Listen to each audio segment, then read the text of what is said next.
দর্শক, খুলনা গেজেটে স্বাগত জানাচ্ছি। আমি হাসানুজ্জামান। শুভ সন্ধ্যা। আমি কিন্তু দাঁড়িয়ে আছি খুলনার উল্লেখযোগ্য যে জাতিসংঘ পার্কটি রয়েছে তার পশ্চিম প্রান্তে।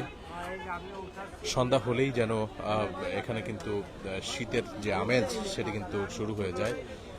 ইতিমধ্যেই আসলে ক্যাপশন দেখে আপনারা বুঝতে পেরেছেন যে শীতের আগমনের সাথে সাথে কিন্তু জমে উঠেছে মৌসুমী পিঠার যে আসর সেটি। আমরা দেখছি যে এখানে কিন্তু অসংখ্য যারা পিঠা লোভী আছেন বা যারা পিঠা খেতে পছন্দ করেন তারা কিন্তু এখানে এসেছেন।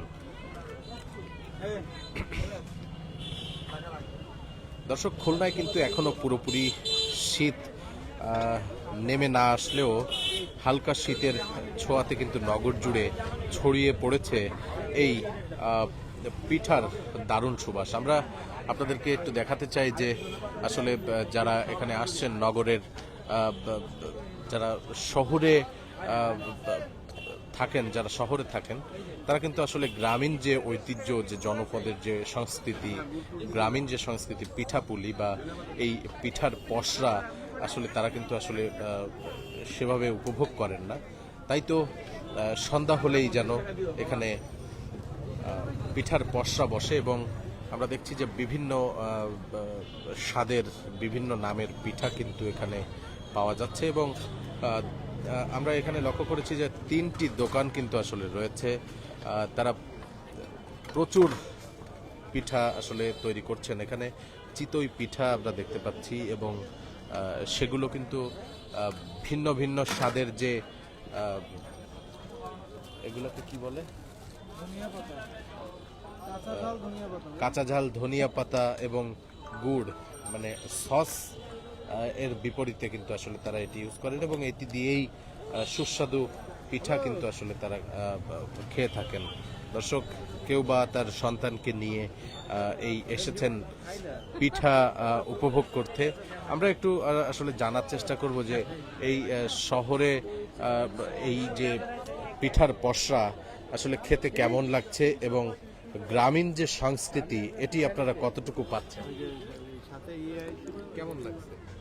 খুব ভালো লাগতেছে। হ্যাঁ, আমাদের মনে করেন মানে আসলে খুবই ভালো লাগতেছে। সবাই এসে নাতিপুতি নিয়ে খাচ্ছি, খুবই একটা ভালো লাগতেছে শীতের দিকে। এখানে আছে চিতই পিঠা আছে, পুয়া পিঠা আছে, ভাপা পিঠা আছে, আর আচার আছে, সরষে বাটা আছে, গুড় দিয়ে খুব মজাই লাগে। দেখেন না, আমার নাতি খাচ্ছে, এই যে আমার নাতি খাচ্ছে। হ্যাঁ, আমি আসছি এই ডালমিল থেকে। জি, এই যে শহরের থেকে যে গ্রামীণ সংস্কৃতি, ঐতিহ্য, পিঠাপুলি, এগুলো যে শীত আসলেই যে খেতে আসলেন, পরিবারকে কি শিক্ষা দিচ্ছেন? জি জি, পরিবারদের জন্য নিয়ে যাই, খাই এবং তাদের জন্য নিয়ে যাই, বাসায় বসে খাই, খুব আনন্দ করি। কেমন লাগছে তোমার? ভালো। চিতই পিঠা গুড় দিয়ে। দর্শক, আমরা কিন্তু আসলে দেখছি যে ধোয়া ওঠা পিঠা এবং সেই যে পিঠার আমেজ সেটি কিন্তু আসলে এখানে তৈরি হয়েছে। অসংখ্য মানুষ লাইনে দাঁড়িয়ে কিন্তু আসলে পিঠা যে স্বাদ সেটি উপভোগ করার জন্য কিন্তু এখানে এসেছেন। আমরা একটু আসলে যারা এই পিঠা লোভী আছেন বা যারা পিঠা খেতে পছন্দ করেন তাদের সঙ্গে একটু কথা বলার চেষ্টা করব যে চাচা, শীতের দিনে পিঠা খেতে এসেছেন নাকি? আইলাম করি মানুষ কাবু খান করি তালাই রয়েছে কম দেয় ওরা একটা। শীতকালে পিঠা খেতে এসেছেন, কি টাকা দিয়ে খাবেন? না, টান গরিব মানুষ, টাকা দিয়ে কিনে খেতে পারবেন না। আচ্ছা দর্শক, যিনি আসলে নিতান্তই হতদরিদ্র এখানে এসেছেন, যদি দোকানওয়ালা তাকে একটি পিঠা খাওয়ান। আমরা আসলে কয়েকজন আপাকে দেখতে পাচ্ছি যে তারা আসলে পিঠা খেতে এসেছে। আমরা একটু কথা বলতে চাই। আপু, অনেকেই ক্যামেরার সামনে আসলে আসতে স্বাচ্ছন্দ্য বোধ করছেন না। ভাই, এই যে শীতের দিনে পিঠা খেতে এসেছেন বা পিঠা কিনে নিয়ে যেতে এসেছেন পরিবারের জন্য, কেমন লাগছে বা অনুভূতিটা? ভালো লাগছে। এই যে কারণ কি, এটা বাসায় করতে গেলে তো অনেক ঝামেলা, গুঁড়া করতে হয়, তারপরে এই ম্যানেজ করা। দেখা গেলো এটা নিয়ে গেলাম বাসায়, ওই দিয়ে গুড় টুড় দিয়ে নারকেল টেরকেল দিয়ে বাচ্চাকে খাওয়ানো। তারপরে ওই যে এর সাথে আবার ওই যে সরিষা বাটা দিয়েও একটু ভালো লাগে, বাচ্চা কাচ্চাকে মাঝে মাঝে খাওয়াইতে হয়। শীত আসলে কি প্রতি বছরই এটা তো সেই পুরনো ঐতিহ্য, হ্যাঁ পুরনো সেই ঐতিহ্য, গ্রামে তো সবারই জন্মে, তাই না? তখন তো গ্রামে তো ধান উঠলে পিঠে পায়েসের একটা মজা ছিল, এখন তো সেইটা হয়ে গেছে, লিমিটেশন হয়ে গেছে, তাই না? দর্শক, আমরা এখানে কিন্তু দেখছি যে খুলনার ঐতিহ্যবাহী ভাই ভাই পিঠাঘরের নতুন আকর্ষণ এমন একটি বিজ্ঞাপন বোর্ড কিন্তু তারা তৈরি করেছেন এবং ঝুলিয়ে রেখেছেন। তিনি আসলে বলছেন যে চিনি গুঁড়া, পোলাওয়ের চাউলের মিশ্রণে পরিচ্ছন্ন পরিবেশে পিঠা তৈরি করা হয়। আসলে দেখতেই পাচ্ছেন আসলেই পরিচ্ছন্ন একটি পরিবেশে পিঠা তৈরি করা হচ্ছে এবং আমরা একটু জানার চেষ্টা করব যে আসলে পার পিস পিঠা আপনারা কত করে বিক্রি করেন? পার পিস পিঠে আমরা 5 টাকা বিক্রি করি। আচ্ছা, ভাই এইখানে ধরেন আমি হাঁটাহাঁটি করি তো। কতগুলো পিঠা আসলে প্রতিদিন তৈরি করেন? প্রতিদিন এখন তো পুরো শীত আসে পারে না, 2000-2500 বা 3000 পিঠা, তাতে বিকালে আসি তো আমরা সারাদিন এগুলো গুছগাছ করে আসি 4টার দিকে, আর রাত্র 11টা-12টা, তাতে 2000-2500 3000 এই এক এক দোকানে। আচ্ছা, কিন্তু আমরা এই দোকানদার তো 3 ভাই, ছোট ভাই আলাদাই একই ব্যবসা, মেজো ভাই ওই যে ভাপা বানায়, তাতে আমার দোকানেই মনে করেন 3000 পিঠা আপনার এই বিকাল থেকে রাত্র 10টা-11টা। মিলিয়ে কতগুলো হবে? সব মিলে মানে মানে টোটালে 3 দোকানে, তাই 3 দোকানে তাহলে আপনার ওইটা তো ভাপা বানায় 6000-7000 পিঠা হবে এই 2 দোকানে। দাম তো কম, বিকাল 4টা দিয়ে বানান? এটা আমাদের পোলার চাল আপাতত 5 টাকা পিস, তো অনেক জায়গায় 10 টাকাও বিক্রি করে, আমরা রেট বাড়াই না, সীমিত লাভে এটা তৈরি করি, লোক সমাগম সবার সাধ্যের ভিতরে, যার জন্য ওই পোলার চাল 3-এর 1 অংশ পোলার চাল মিক্স করে আপনার 5 টাকা পিস বিক্রি করি, তাতে অনেক চলে বিদায় সীমিত লাভে আমাদের পোষায় যায়। কতদিন যাবত এই ব্যবসা করছেন?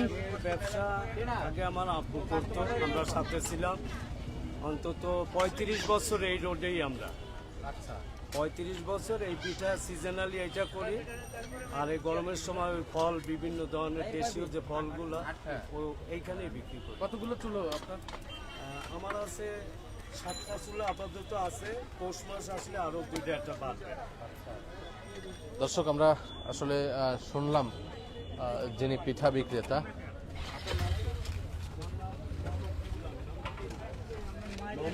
মোহাম্মদ রুহুল আমিন, তারা কিন্তু 3 ভাই, তাদের যে 2 ভাই আলামিন এবং রুহুল আমিন এবং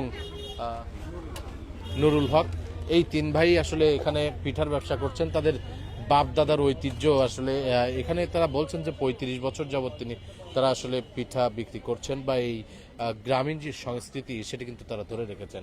দর্শক, খুলনা গেজেটের অফিসিয়াল ফেসবুক পেজে আমরা লাইভে যুক্ত ছিলাম এবং দেখানোর চেষ্টা করছিলাম খুলনা নগরীতে আসলে পিঠার যে আমেজ সেটি যে কি পরিমাণ ভিড় এবং ভিড় ভাট্টায় আসলে মানুষ স্বাদ নিয়ে এই পিঠা খাচ্ছেন এবং বাহারি রকমের পিঠা কিন্তু এখানে আমরা দেখছি। যে আমরা একটা ছোট্ট সোনামণির কাছে যেতে চাই, যে কেন এসেছো এখানে? পিঠা খেতে এসেছি। পিঠা খেতে কেমন লাগে? পিঠা খেতে ভালো লাগে। পিঠা খেতে কি তুমি এর আগেও আসছো? হ্যাঁ, এসেছি। কি পিঠা খেতে পছন্দ করো তুমি? বাবা পিঠা। ভাপা পিঠা। তোমার নাম কি? রাজুয়া। বাহ, গুড নেম। তুমি কি খেতে এসেছো? বাবা পিঠা। ভাপা পিঠা তোমার অনেক পছন্দ। দর্শক, দেখলেন যে ছোট্ট ছোট্ট সোনামণিদেরকে নিয়ে তারা আসলে পরিবার সমেত এসেছেন পিঠা খেতে। আমরা একটু চাচার কাছে জানতে চাইবো যে চাচা, কেমন লাগছে এই পিঠা খেতে? পিঠা খেতে আছে, ভালো লাগতেছে। আসলে এই পিঠা যে গ্রামীণ যে সংস্কৃতি ঐতিহ্য সেটি এখন বিলুপ্তির পথে এবং এখন রাস্তার পাশে একটু একটু বলবেন। আচ্ছা, একটু বলবেন আর কি। হ্যাঁ, একটু রাস্তার পাশে পিঠার দোকানগুলা, হ্যাঁ, অনেক পিঠার দোকানগুলা রাস্তার পাশে, বেশ অনেক ভালোই লাগছে এবং প্রচুর লোকও আমদানি হয়েছে। দর্শক, হ্যাঁ বলছি ফেসবুকের জন্য বাড়ি বানানোর লোকের সময় নেই। মানে কেন? এ বানাতে গেলে যে ঝামেলা তাতে পারি ওঠে না সময়ের সঙ্গে। হচ্ছে কিনে খাওয়া ভালো। হ্যাঁ হচ্ছে কিনে খাওয়া ভালো। মানে রসে ভিজানো যখন পিঠা খাবে তখনও কিনে নিয়ে যাবে। হ্যাঁ তখন কিনে খাবে। ওই 10 খান বানাতে যে কষ্ট, ও তাছে 10 খানের দাম 40 টাকা দিলি তাছে ভালো হয়ে যাচ্ছে। গ্যাসের দাম, গ্যাসের দাম, তারপরে এই আটার দাম, এর দাম দিয়ে ওর থেকে কিনে খাওয়া ভালো। দর্শক, পার পিস প্রতি পিস পিঠা 5 টাকা করে তারা বিক্রি করেন এবং এই রুহুল আমিন তিনি দীর্ঘদিন যাবৎ এই যে পোলাওয়ের চালের পিঠা এখানে এই নগরে তৈরি করেন এবং মানুষকে আসলে পিঠা খাওয়াচ্ছেন। গুড় দিয়ে কেউ পছন্দ করেন, কেউ বা আবার কাসুন্দি দিয়ে, কেউ বা আবার কাঁচা ঝালের ভর্তা দিয়ে, আবার কেউ ধনে পাতা যেটি রয়েছে তার যে সস রয়েছে সেটি দিয়ে খেতে পছন্দ করেন। দর্শক, এই পিঠা উৎসব বা পিঠাপুলি নিয়ে একটি ব্যতিক্রমী লাইভে যুক্ত ছিলাম খুলনা গেজেটে। সকলকে ধন্যবাদ জানাই, এখানেই লাইভটি শেষ করছি।